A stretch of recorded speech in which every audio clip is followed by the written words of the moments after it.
presentando una nueva obra, esta segunda obra. Realmente estoy muy contento, estoy muy agradecido, estoy profundamente emocionado por haber logrado esto. Créanme que desde el primer momento que empecé a escribir esta obra pensé que no la iba a terminar, sinceramente. Cuando empecé a escribir las primeras líneas pensé que esto iba a ser prácticamente imposible, porque no existía tanta gente predispuesta a prestar testimonio. Fundamentalmente aquellos que lo conocieron, a René Favaloro, no quisieron, no se atrevieron de alguna manera a prestar testimonio. Entonces entendí que realmente la tarea de escribir el libro iba a ser muy difícil. Hablando antes de ayer con Nelson Castro, dándome las últimas directivas como antes de salir a la cancha, para mí Nelson Castro ha sido un referente realmente muy importante, alguien que me ha acompañado y que me ha sostenido mucho en este tiempo con la investigación. Él me decía: tené claro algunos aspectos nada más. Primero, a saber, no cuentes nada del libro, y sí los pormenores que seguramente van a ser los que, en definitiva, van a llevar a que la gente se interese por esto. Y hacete la pregunta: ¿por qué nadie en 10 años escribió nada sobre Favaloro? La primera pregunta. Ustedes saben que yo tuve un problema muy importante en Buenos Aires.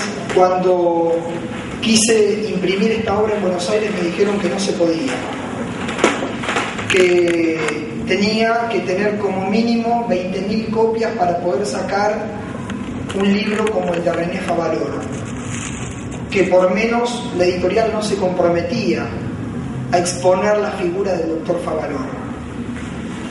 Fue un trabajo casi maratónico con mucha gente, con la que rápidamente nos pusimos a trabajar y buscamos una editorial y conseguimos una editorial para hacer este trabajo.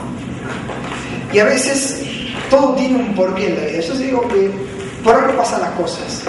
Cuando encuentro esta editorial, aquí nomás en la ciudad de Mar del Plata, recomendada por la anterior también, el dueño de la editorial, voy a arrancar un poquito al revés, el dueño de la editorial era justamente quien había cursado la escuela secundaria, la universidad, y se había ido a Estados Unidos con Favaloro, que es el doctor Marcelo Martín.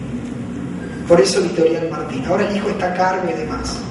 Entonces, si yo no hubiera renunciado de alguna manera a la posibilidad de estar en una editorial grande como es Duncan, no hubiera llegado nunca a conocer justamente a este señor Martín, que me brindó los mínimos detalles de la vida de Favaloro. ¿Por qué digo los mínimos detalles? Porque yo quería llegar a eso. Hoy me habían prometido desde Miramar que iba a estar Mariano Favaloro. Estaba en Miramar, pero no ha podido venir, no ha podido llegar. Mandó a pedir los libros para poder estar. Es una persona mayor, es el primo de René Favaloro. Estaban enterados de la obra, pero antes querían saber de qué se trataba. Así que si en algún momento entra alguien, por ahí puede llegar a ser porque venían de Miramar y justamente tienen que ver con ellos. Pero hay unas cosas puntuales de este libro que para mí es un sueño realmente. Les dije que había sido muy difícil poder entrevistarme con la gente, poder llegar a la gente.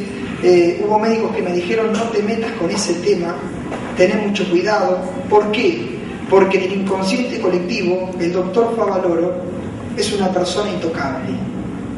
Y si vos buscas por el otro lado, es probable que encuentres, como todos tenemos por ahí, algo oscuro, que nunca salió a la luz. Pero si te animás a hacerlo. La idea mía no era buscarle el lado oscuro y mucho menos ir contra el inconsciente colectivo de lo que es el doctor Favaloro, nada que ver. Lo mío era justamente, como ustedes vieron en el epígrafe final, de alguna forma agradecerle y hacerle un homenaje.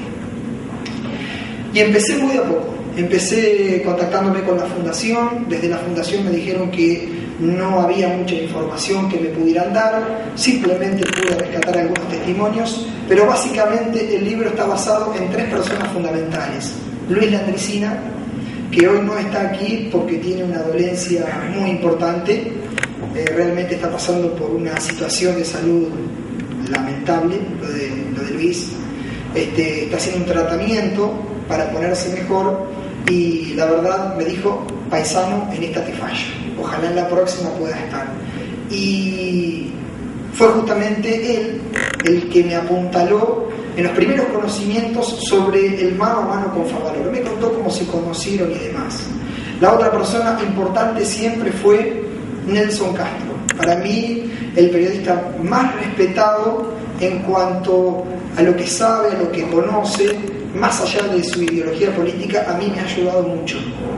Cuando lo llamé antes de ayer para decirle que hoy era la presentación, me dijo, bueno, tranquilidad, serenidad, y hablar a la gente y contarle de quién fue Favaloro.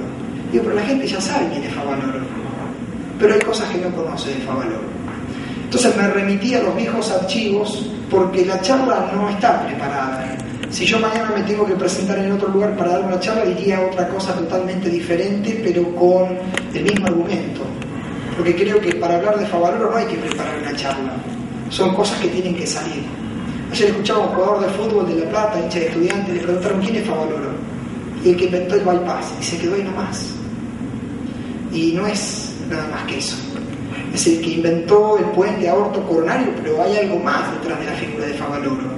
De un hombre que se equivocó como cualquiera de nosotros, pero de un hombre que luchó, que perseveró, que cuando tuvo que, por ejemplo, irse a Jacinto Arauz, se fue para empezar a hacer sus primeras armas como médico. Me lo contaba el doctor Martín. Un día lo llaman, el médico que estaba en Jacinto Arauz le tomó un cáncer en el pulmón. Y ustedes saben que trabajar en el campo es muy difícil. Entonces tenían que buscar a alguien que realmente estuviera predispuesto a vivir en el campo.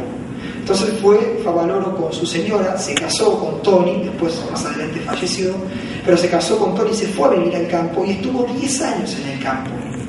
Hizo una base ahí y me contaba el doctor Martín, dice, vos sabés cómo es la gente de campo. La gente de campo no te paga en el momento. Y lo que había que tener por sobre todas las cosas era mucha paciencia. Y al doctor le sobraba paciencia. Primera cosa positiva del doctor, tenía mucha paciencia para las cosas. Lo segundo es que ni bien termina de cumplir ese periodo en Jacinto Arauz, él recibe una invitación del hospital donde se había graduado en La Plata para ir a hacer una residencia, y cuando viene decide estudiar medicina, pero la parte cardiovascular, inclinarse a la parte cardiovascular. Y acá le voy a contar algo que no se sabe, por ejemplo. Creo que lo saben, no sé, a lo mejor alguien lo escuchó. Había un instituto que era municipal, en ese tiempo en Capital Federal, que pertenecía al gobierno de la ciudad, donde estaba el doctor Finoquieto. Después del doctor Finoquieto se lo vinculó mucho con el peronismo, pero eso fue después. En ese momento, lo que tenía Favaloro, que hay un médico y por ahí me va a corregir, tenía la posibilidad de dibujar el momento quirúrgico. Pero este doctor, que operaba muy bien en la clínica de Finoquieto, cada vez que Favaloro se le acercaba, él le ponía en la espalda para que no le copiara los trazos, porque Favaloro era muy hábil a la hora de dibujar. Y a este médico no le gustaba que le copiaran los momentos de la operación.